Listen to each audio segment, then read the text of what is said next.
আমাকে ভুল বুঝবেন না। না ভাই, আপনাকে আমরা ভুল বুঝবো কেন? আপনি এরকম কি করেছেন আপনাকে আমরা ভুল বুঝবো? আপনাকে ভুল বোঝার কোনো অপশন নাই, কারণ আপনি হচ্ছেন একজন সেলিব্রিটি। আপনার কি আর কোনো ভুল আছে নাকি? 5 ওয়াক্ত নামাজ পড়েন। হ্যাঁ ভাই, আপনার কোনো ধরনের কোনো ভুল নাই। আপনি কি বলতে চাচ্ছেন আপনি ওই কথাটা একটু স্পষ্ট ক্লিয়ার করে বলেন।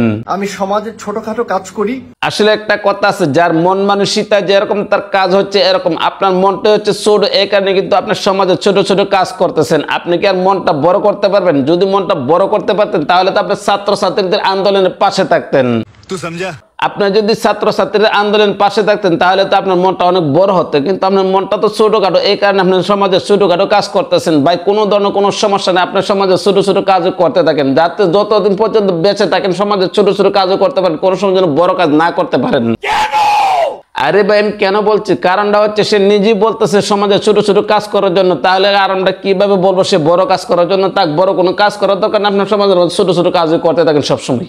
আমার কমেন্ট বক্সে আপনার কমেন্ট বক্সে ছাত্রছাত্রীরা কেন আপনাকে এরকম ভাবে কথা বলেছিল, কেন এরকম ভাবে কমেন্ট করেছিল? আপনি যখন দেখে গেছে অন্য কাজ, অন্য সময়, অন্য কোনো ক্ষেত্রে আপনার যে কোনো একটা প্রয়োজন পড়ে, তখন গিয়ে সেটা আপনি বিকাশ নাম্বার দেন তাড়াতাড়ি করে টাকা পাঠাবার জন্য। কিন্তু ছাত্রছাত্রীরা যখন আন্দোলন করেছিল তখন কিন্তু আপনি কোনো ধরনের কোনো কথা বলছিলেন। আমার ইনবক্সে পরিষ্কার ভাবে ছাত্রছাত্রীরা আমাকে আপনি কিন্তু একদম নিস্তব্ধ হয়ে গিয়েছিলেন, কোনো ধরনের কোনো কথা বলছিলেন না। কেন রে ভাই? আপনাদেরকে দেশে তো মানুষের চাই কিছু, কিন্তু আপনারা এরকম ভাবে চুপ করে বসে থাকেন। দয়া করে এটা আপনারা বিবেচনা করবেন কিনা, তাহলে তো মানুষ আপনাদেরকে ভালো পাবেন। এইখানে কিন্তু কমেন্ট বক্সের মধ্যে গিয়ে আসলে আপনাকে বিভিন্ন ছাত্রছাত্রীরা বিভিন্ন মানুষের বিভিন্ন ধরনের কথাবার্তা বলেছে।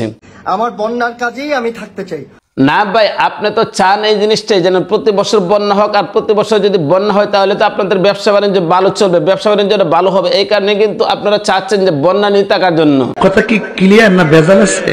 আপনার মনের মধ্যে যে একটা ধারণা, তাহলে বোঝা যাচ্ছে যে প্রতি বছরে বন্যা হবে, আর প্রতি বছরে যখন বন্যা হবে তখন বন্যার তো মানুষের পাশে গিয়ে আপনি দাঁড়াবেন আর বিকাশ নাম্বার দিবেন। আপনি তো সেলসেলায় বেচতে যাবেন মানুষের টাকা বেশি বেশি করে পাঠানোর জন্য, কারণ আপনার তো বন্যা নিয়ে এসে ব্যস্ত থাকেন। অন্য জায়গাতে যা কিছু আছে সবকিছু শেষ হয়ে যায়, কোনো ধরনের কোনো সমস্যা নেই। বন্যা হলে তো আপনাদের ব্যবসা বাণিজ্য ভালো চলবে।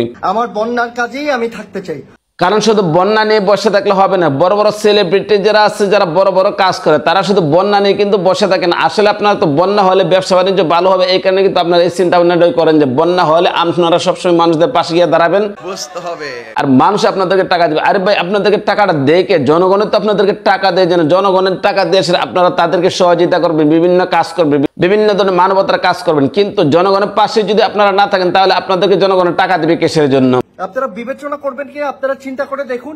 শুধু বন্যা নিয়ে বসে থাকবেন আর অন্য ক্ষেত্রে গিয়ে এসে আপনারা একদম চুপ হয়ে থাকবেন, তাহলে আপনাদেরকে জনগণের টাকা দিবে নাকি? আপনাদেরকে তো জনগণের টাকা দেয় কে? ছাত্রছাত্রীরাই কিন্তু আপনাদেরকে টাকা দিত।